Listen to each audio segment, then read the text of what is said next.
Bitcoin's highs and lows are not what they seem. And here is my rant about that topic, because lately I've gotten pretty fired up about it.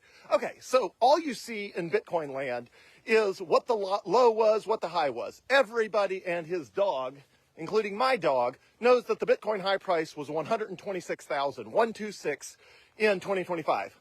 Everybody and their dog knows that the Bitcoin low price after that was 80,500, 80,500.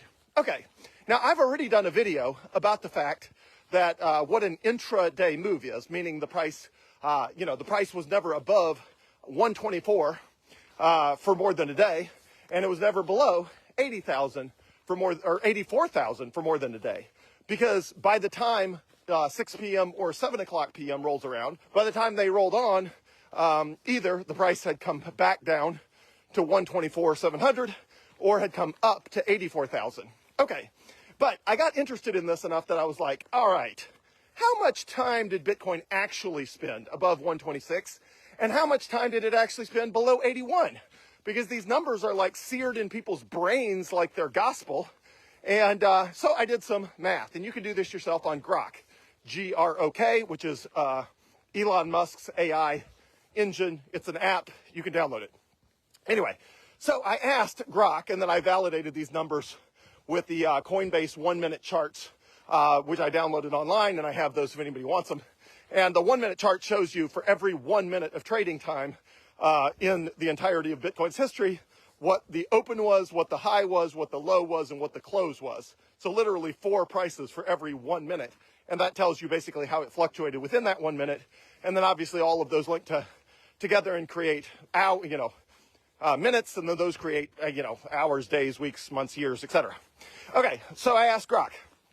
So, would you believe it, that when I first asked it, I was like, how many minutes was Bitcoin above 126?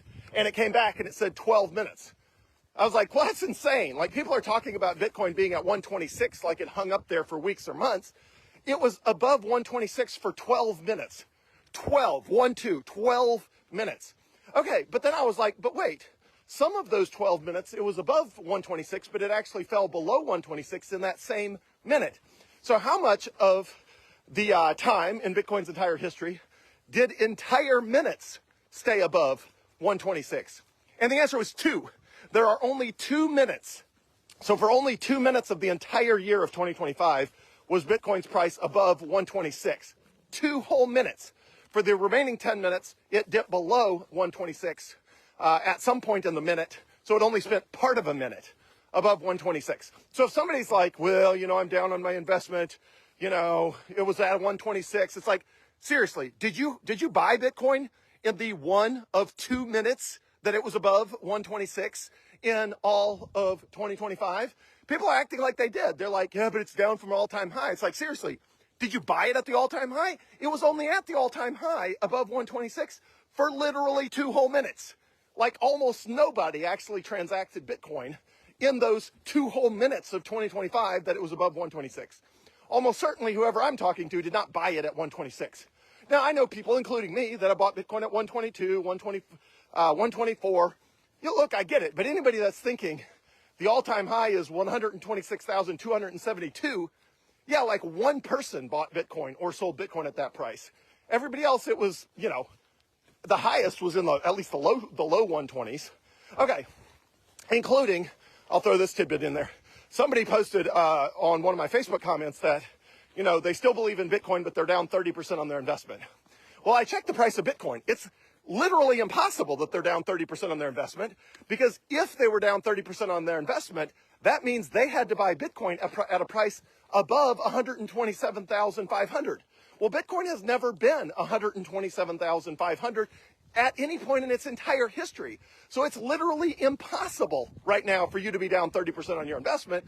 But again, people have it locked in their heads that because Bitcoin is whatever, 27, 28, whatever percent below the all-time high right now, or 25%, whatever that number is, they think they're down 30% on their investment, but they're not calculating the fact that you did not buy it above 126, and you cannot possibly be down 30%, because Bitcoin is not even down 30% from the highest it's ever been in history. Okay, so that's insane. All right, so let's flip the script. Let's look at the bottom. The question is, Everybody thinks Bitcoin, you ask them, I had dipped down to 80,000. Everybody and his dog knows Bitcoin dipped down to 80,000. Okay, the question is, how much time did it actually spend below 81,000? Like, why don't we talk about 81,000 instead of 80,000? Everybody's got 80 stuck in their head. So I asked Grok, I was like, how much time did Bitcoin actually spend where the entirety of the minute was below 80,000? The answer is 0. Bitcoin literally spent 0 whole minutes below $81,000. 0. It spent part of 1 minute below 81,000, and then it spent part of the next minute below 81,000.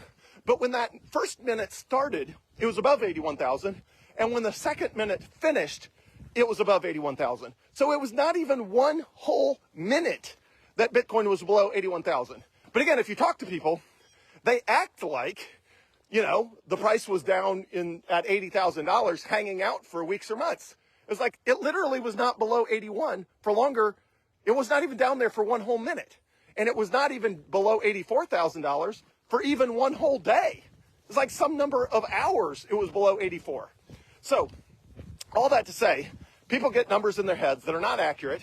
I just did a video that starts with the word bingo, B-I-N-G-O, which is a great accompanying video to this one. So if you want more on how to think about 2024 versus 2025, go watch that video that I did immediately before this one. If you're watching this in the future, just go to my YouTube channel and type in the word bingo in the search bar on my YouTube channel, and that video will come up. But it's basically bingo, now I understand the Bitcoin's price in 2025, or the title, something like that. Okay, so the right way to think about this is not only, okay, what is the average price? So I just did this whole video a second ago about the average price and why it makes way more sense to look at the average price in 2023, 2024, 2025 to understand what's actually going on. And as opposed to just looking at what's called the spot price, which is the price at that exact instant in time on exchanges on January 1st and December 31st. So in addition to that, in addition to looking at average prices versus spot prices on the first and last day of the year, we should also look at how much time did Bitcoin actually spend above or below a certain level. Because if it's measured in minutes or less than minutes, it's hard to say you lost money because Bitcoin dipped down to 80,000. It didn't. It never touched 80,000, and it was below 81,000 for less than 1 minute, and it was below 84,000 for less than a day in the whole year. Or I should say in the whole year after the all-time high. And then same with the all-time highs. It's like, yeah, we spent some time in the low 120s, but we spent basically 0 time, 2 whole minutes above 126. Like, come on, don't tell me you bought Bitcoin up above 126 or that you're down 30% on your investment when the first of those things requires you to time it within 2 minutes of the entire year. And the second is physically impossible because you can't be down 30% because the Bitcoin hasn't even been high enough in its entire history for the current price to be down 30%. So that is my rant. My rant is Bitcoin is doing fine. Bitcoin is amazing. Bitcoin has historically outperformed every other asset. Bitcoin will outperform every other asset. It is currently on sale and nobody seems to care. The price is down. It's in the high 80s. Everybody's moping around. Come on, people. This is what investing's all about. You buy stuff when it's on sale. You buy it when it's boring. You buy it when it's down. And then when it's up and it's going crazy and you're deep, deep, deep in the money, you're like jumping from the rooftops. That's how that works. So if you want to be one of the people celebrating when Bitcoin's way up, you got to buy it at times like this. And then you can spend it in 2027 when everything's at a massive mega discount and you don't even care about inflation because it's such a small part of your total gain that it's just basically irrelevant. So that's what Bitcoin can do for you. Focus on the average prices, not the spot prices, and realize that the highs and lows are basically noise along the way because it only spends seconds or minutes up there, which is not even relevant to the long-term trajectory of this whole thing.